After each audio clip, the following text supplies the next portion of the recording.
Hello, this is Roland. Welcome. Today I want to read something to you from my book, A Day with the Lord.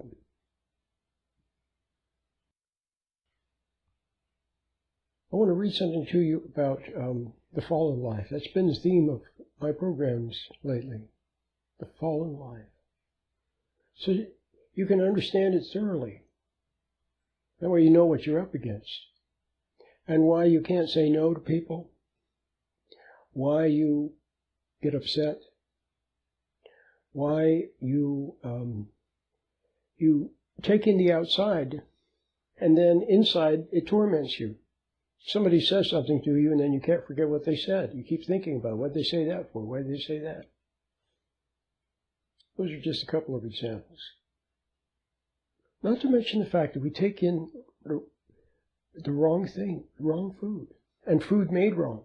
It's not always your fault. You go and buy vegetables and fruit, you expect them to be healthy.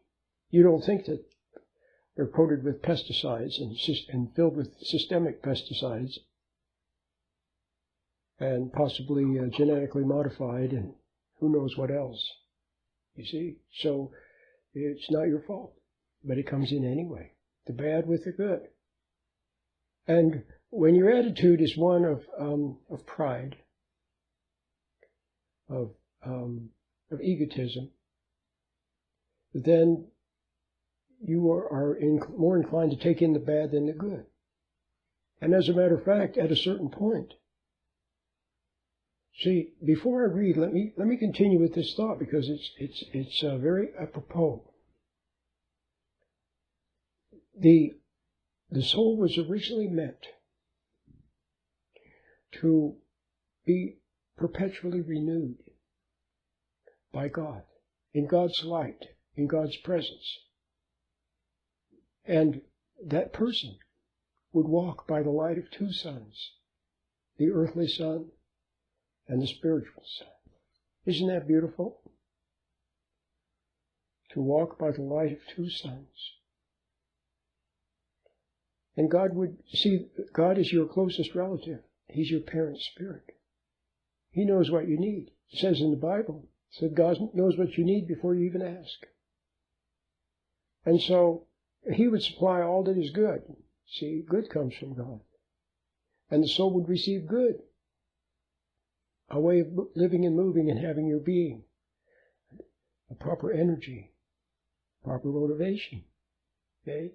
And insight and understanding and peace of mind and joy, all the good things that would come, and courage, see, by adherence to, by staying close to that inner source, you would have immediate access to the fount, or the fount of what would, by which you would have courage, and by which you would have understanding, you see. But when the human race fell from God, defected, Adam wanted to do it on his own, he listened to the lying word, instead of the word in his heart, what he knew in his heart, the wordless word. He listened to the spoken word, the lying word. So he changed from truth to a lie, from independent and being fulfilled from within and satisfied and have needs met from within to having to have needs met from the outside. So his whole world was turned upside down. Everything changed. And from eternal life, perpetually renewed in God's presence on a daily basis. It talks about the tree of life in the Bible, doesn't it? In the Old Testament, it talks about, in the book of Genesis, it talks about the tree of life. And then it talks about it again in Revelation, in the book of Revelation. But Adam fell, and then we are of that lineage. You are born of that lineage. In my previous videos, you'll have to look for the playlist. I talk about this lineage, but it's quite clear. A puppy is from the lineage of the puppy's parents. And so the puppy is like his parents. The deer, the baby deer, is like the parents because he's of that lineage. And the baby wolf is wolf-like, like his parents. Okay? And so we are of the lineage of Adam and Eve, and so we inherit that nature. A fallen nature, externally dependent nature, and a bit of pride, see, and a bit of gullibility. See, if you're no longer close to the source of wisdom and understanding, if you're separated from it, then you're gullible. See, it can't be any other way. You're gullible. And you're prone to follow error. But, so, now what was I going to say? I had such a good point. I had such a good point that I wanted to share with you. I can't think of it now. I went off on a tangent. It was a good tangent, wasn't it? So, no longer separated from our parents' spirit, then we have to take everything from the outside. Originally, we would have his identity. We'd be in his family. See? And we would grow to be like him.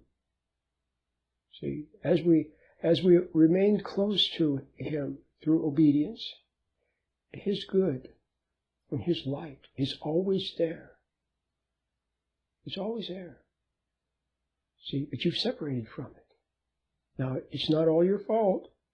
In the beginning, it wasn't your fault at all. You were just a little ego of the lineage of Adam and Eve, and you came into a world presided over by fallen people, wrong people, prideful people, foolish, gullible people, misled people, like your parents, your teachers, maybe well-meaning, but what does it say? What's the old expression? The road to hell is paved with good intentions.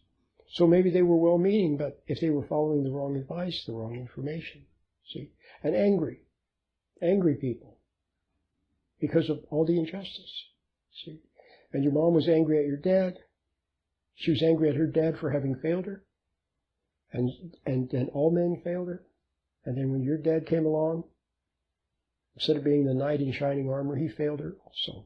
He failed her by putting her on a pedestal, by looking to her to support his ego.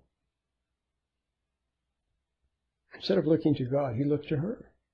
So she became his God. See?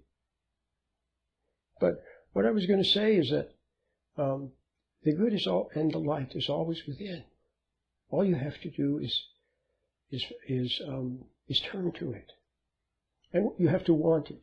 You have to yearn for it.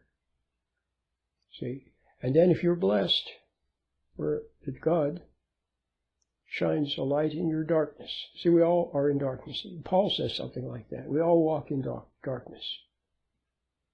We stumble around, we make mistakes, things go wrong, we don't understand. Tragedy enters our life, we don't understand. We fight with each other. See? We do unto others what was done to us. And what is it that Henry David Thoreau, the famous poet, American poet, said that most people live lives of quiet desperation. Well, that's the truth, isn't it? See? Well, okay, so it's there. So should God turn up the light a little bit? See, he turns it up. And in your life you've had many opportunities. Usually after you've done something wrong. When you were a little child, if you got angry at your mommy, and you were angry, and then you said something mean about your mommy to yourself, then what? Then you felt bad, didn't you? You know what that was? That was your conscience. You were close to the light when you were a little child. You were close to God's light. See? But then, as the years went by, the light grew dimmer and dimmer for you because you became more worldly. And you also became more guilty. See, for more resentments and hatreds and angers and secretly judging people and not being honest with people and being phony and being impatient with people For all of these you acquired many guilts, and so the more guilts you had, the less you wanted to be close to the light. See? Oh, so I remember the point now. So I said we're more likely to want to imbibe, to absorb the bad than the good. Well, the reason for it is that, remember I said that good is from God. And good nourishes the body and the soul, nourishes you and the mind, so that you are compatible with God, you see, compatible with His ways, let's put it that way. And because you love the good, see, if you love God, love good, love truth, you love truth, then that's what you're compatible with it. See? But, see, when you're resentful, and you don't want to admit you're wrong, see, or you make something too important, something more important than principle. See, the minute you make something too important, you want something too much. Could be anything. Could be an item in the store, something that somebody else has, somebody's approval, or some more abstract thing like a happy home because you didn't have a happy home when you were a kid, or something. Or somebody else had a nice car, so you were jealous of them, so you want one. When you make something too important, your mind moves toward it. There's a subtle change in your consciousness. And suddenly it is big, it's in the foreground. And principle, and all that is human, and understanding, and patience, and all those wonderful things that come from being close to the inner light from God. They retreat, okay, into the background, and you may even forget them probably. You make something too important. It could be anything. It could be wanting to get to the head of the line. It could be you're in a grocery store pushing your shopping cart, and you see an old lady pushing her cart. It's filled with items. You see her pushing it toward the checkout stand. And you rush as fast as you can to get there ahead of her. See? Well, you see how you've forgotten your humanity, your kindness, your courtesy. See? And if she gets there ahead of you, you might even hate her. Yeah, resent her. See? You might be angry and full of resentment. Now you are delayed. See? You see the subtlety of it? But do you see how when you make something too important, then you forget? Look at drug addicts. There's a lot of them, you know. A lot of them. One time I read a book. It was called Meth Town, I think was the name of it. Meth Town. It was the story of a small town, America, somewhere in the Midwest, and how drugs came in, and how the effect it had upon the community and upon the lives of people. It's frightening, okay? But the drug addict forgets all that is because he wants his drug, you see? So anyway, you see how that moves you away from, see, it could even be something that's otherwise not a bad thing. Like I said, wanting a happy home. Because you didn't have a happy home when you were little kids, so you want a happy home. Well, there's nothing wrong with wanting a happy home. But if you make it too important, see, becomes a goal, a fixation, then you forget understanding. And so you're rushing around trying to make the happy home without understanding. See? It's a very subtle thing, but it ruins the ambition of it. See? And the subtle change of consciousness, see? Then it changes you. You may have seen it with your parents. Maybe your parents were halfway decent. They made something too important. Your mom made something too important, or your dad did. And then they became impatient and angry and nervous and edgy, and you couldn't understand, or sick even, from their wanting something. Okay, so I think so there are many ways to be separated from God, but the best way to be reconnected with Him is just to yearn for what is right, to yearn for something good and something pure, and to be willing to admit that you're wrong, and realize that you're not good, okay? And realize that your way, the old way of huffing and puffing and storming around and being angry and resentful and trying to get over on people and trying to prove something, that old way hasn't worked. And if you could just stop your frantic rushing and your denial, and stop trying to save yourself. Stop trying to, see, that's the other mistake. You think we can save ourselves. Or you heap blame upon yourself. Oh, I'm no good, and I'm this and that, and see, that doesn't work either. It's just another ego trip. So if you can see that all of those are not, somehow they're not true, they're not pure. And so you just sit there, okay? And then, if you see a wrong, see, your child comes to you with a question, and you start to become impatient. You know, don't you have something else to do? Couldn't you go do your homework? Did you do your room yet? I'm busy. You know, I've had a long day. I'm tired. I work hard. See how you build the case for yourself? I work hard trying to make, and nobody appreciates me. And all I want to do is sit quietly for a couple of minutes, and now look, you're pestering me with these questions. Go ask your teacher. Go ask your dad. Well, maybe you say those, or maybe you don't say them. But in your mind, that's your attitude. So you're impatient. But then you see it. That's your moment of truth. That's your moment of truth. You see it. You see your own impatience. Maybe because of the expression on your child's face. You see it. Now, when you see it, if you just bear the pain of seeing it, and not try to rush away, not try to change everything, not try to curry favor with your daughter or your child to make it go away, not making excuses or justifications or rationale. You just see your own wrong and just bear the quiet little pain of seeing it. That's your moment of truth. But do you see how you are reconciling to the truth? How you're drawing now close? Now you're drawing closer to God's light, to the truth, to conscience. See, instead of trying to get away from it, you're drawing closer. Your whole life, your attitude has been to get away from it because the inner light of conscience made you feel bad, and you didn't want to feel bad, and you didn't want to be wrong.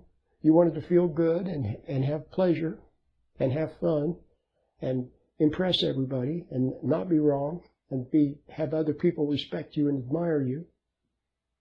That's what you wanted. So your attitude has always been to draw away from God. But when you do, then all of those good things that you would have access to are then precluded. Okay? And so therefore you then are in a state of being where you have to hunt and peck in the world for substitute values. And the other thing is, I still didn't quite say it, but now I think you can see it. If your inclination is to lean away from good, which is conscience, see, intuition, when you and God, when your inclination is to lean away from that, and anything that reminds you of it, you don't like. See, so if your child has a hurt expression on her face when you're impatient with her, then you don't like that. You resent her expression on her face because it makes you feel uncomfortable. People who are honest make you feel uncomfortable. Something that's wholesome and innocent and good. It's so wholesome that in its presence, it makes you feel the rotten that you are, the prideful, arrogant, judgmental, sneaky thing that you are. See? And so you don't like it. I heard a joke, I know I've told it before, but they said when you're a young person, say you're a young man, then you walk into a bar and somebody says, well, what's a nice guy like you doing in a place like this?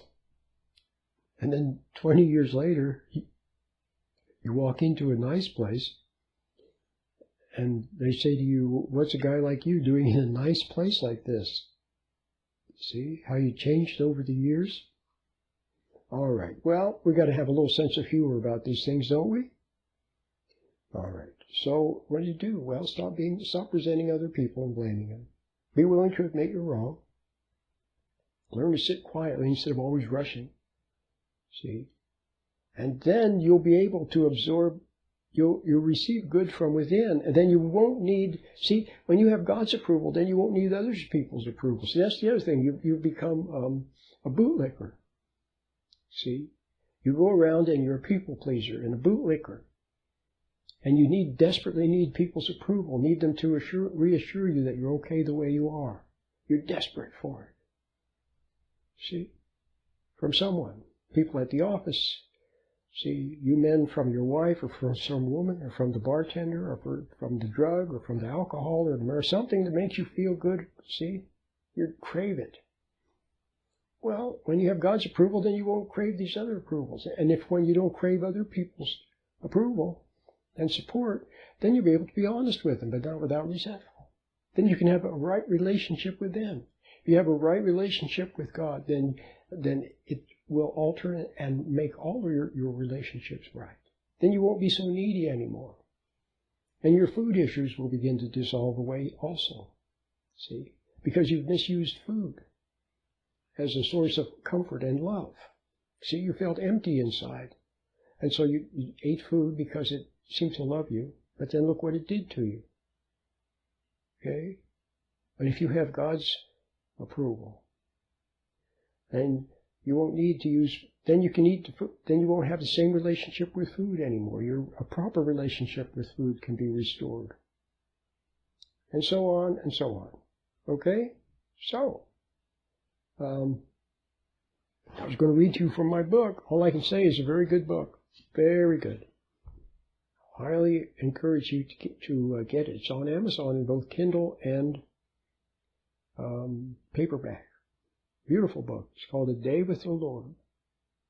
I've written a lot of books. It's just one of them. When you go to Amazon, you can look inside my books.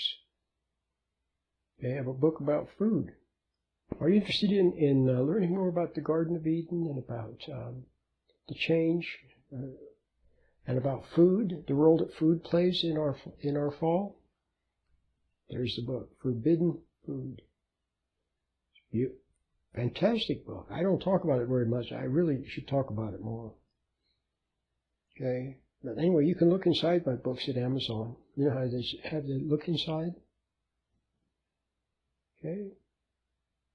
Well, hope you enjoyed this little video. I certainly enjoyed making it. I've figured out how to make my videos now in the wintertime. What I used to do, I tried opening up the window, and the way the light came in, it made me dark. The whole room was dark, and either I was totally whited out or even I was dark. So then I started putting more and more lights, all different lights, all over the place. And it ended up being not good at all. But I found out that in the late afternoon, I have basically the blinds are pretty much closed, but light comes in at an angle and bounces off of the mirror. And it's just as if it were summertime. It's fantastic. So sometimes less is better than more. See? Kept adding more and more and more lights. It got worse. Now, no light, except a natural light, and it's better. Okay? My name is Roland.